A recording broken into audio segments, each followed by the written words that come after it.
एक बार संध्या के समय हनुमान जी अपने आराध्य श्री राम का स्मरण करने लगे तो उसी समय वहां मंद गति सूर्य पुत्र शनिदेव पधारे। वे अत्यंत कृष्ण वर्ण के विषणाकार थे। वह अपना सिर प्राय झुकाए रखते हैं। जिस पर अपनी दृष्टि डालते हैं वह अवश्य नष्ट हो जाता है।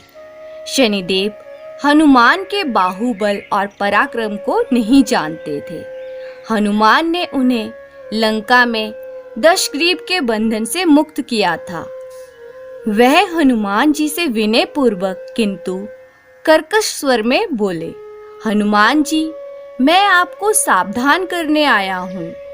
त्रेता की बात दूसरी थी, अब कलयुग प्रारंभ हो गया है। भगवान वासुदेव ने जिस क्षण अपनी अवतार लीला का समापन किया उसी क्षण से पृथ्वी पर कली का प्रभुत्व हो गया। यह कलयुग है। इस युग में आपका शरीर दुर्बल और मेरा बहुत बलवान हो गया है। अब आप पर मेरी 7.5 की दशा प्रभावी हो गई है। मैं आपके शरीर पर आ रहा हूँ। शनिदेव को इस बात का तनिक भी ज्ञान नहीं था कि रघुनाथ के भक्तों पर काल का प्रभाव नहीं होता।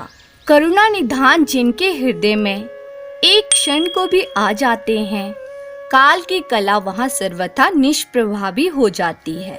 सर्व समर्थ पर ब्रह्म के सेवकों का नियंत्रण, संचालन, पोषण प्रभु ही करते हैं।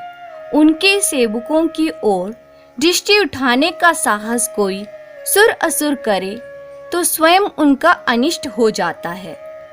शनिदेव के अग्रज यमराज भी प्रभु के भक्त की ओर देखने का साहस नहीं कर पाते। हनुमान जी ने शनिदेव को समझाने का प्रयत्न किया, आप कहीं दूसरी जगह जाएं।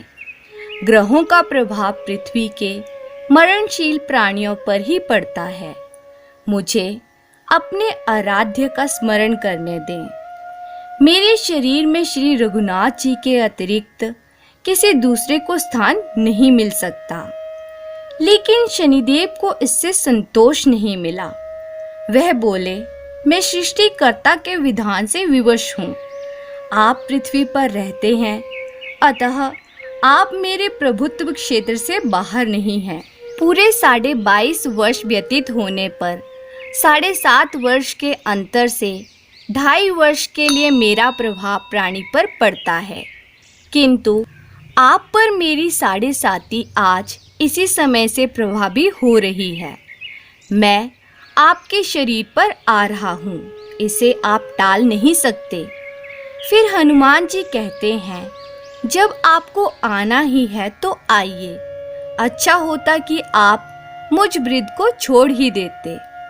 फिर शनिदेव कहते हैं, कलयुग में पृथ्वी पर देवता या उपदेवता किसी को नहीं रहना चाहिए। सबको अपना आवास सूक्ष्म लोकों में रखना चाहिए। जो पृथ्वी पर रहेगा वह कलयुग के प्रभाव में रहेगा और उसे मेरी पीड़ा भोगनी पड़ेगी। और ग्रहों में मुझे अपने अग्रज यम का कार्य मिला है। मैं मुख्य मारक ग्रह हूँ और मृत्यु के सबसे निकट वृद्ध होते हैं, अतः मैं वृद्धों को कैसे छोड़ सकता हूँ।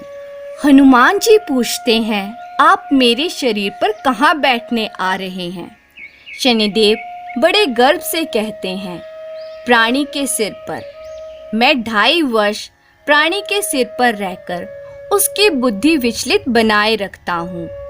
मध्य के 2.5 वर्ष उसके पेट में स्थित रहकर उसके शरीर को अस्वस्थ बनाता हूँ। वह अंतिम 2.5 वर्ष पैरों में रहकर उसे भटकाता हूँ। फिर शनिदेव हनुमान जी के मस्तक पर आ बैठे तो हनुमान जी के सिर पर खाज हुई। इसे मिटाने के लिए हनुमान जी ने बड़ा पर्वत उठाकर सिर पर रख लिया। शनिदेव चिल्लाते हैं, आप यह क्या कर रहे हैं। फिर हनुमान जी कहते हैं, जैसे आप सृष्टिकर्ता के विधान से विवश हैं, वैसे मैं भी अपने स्वभाव से विवश हूँ। मेरे मस्तक पर खाज मिटाने की यही उपचार पद्धति है और आप अपना कार्य करें और मैं अपना कार्य करता हूँ। ऐसा कहते ही हनुमान जी ने दूसरा पर्वत उठाकर सिर पर रख लिया। इस पर शनिदेव कहते हैं, आप इन्हें उतारिए, मैं संधि करने को तैयार हूँ। उनके इतना कहते ही हनुमान जी ने तीसरा पर्वत उठाकर सिर पर रख लिया तो शनिदेव चिल्लाकर कहते हैं, मैं अब आपके समीप नहीं आऊंगा। फिर भी हनुमान जी नहीं माने और चौथा पर्वत उठाकर सिर पर रख लिया।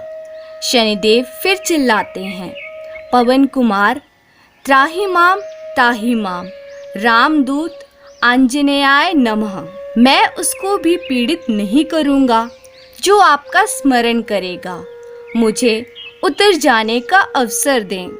हनुमान जी कहते हैं, आपने बहुत शीघ्रता की, अभी तो 5वां पर्वत बाकी है। और इतने में ही शनि देव जी हनुमान जी के पैरों में गिर गए और कहने लगे, मैं सदैव आपको दिए वचनों को स्मरण रखूंगा। आघात के उपचार के लिए शनिदेव तेल मांगने लगे। हनुमान जी तेल कहाँ देने वाले थे? वही शनिदेव आज भी तेल दान से प्रसन्न होते हैं।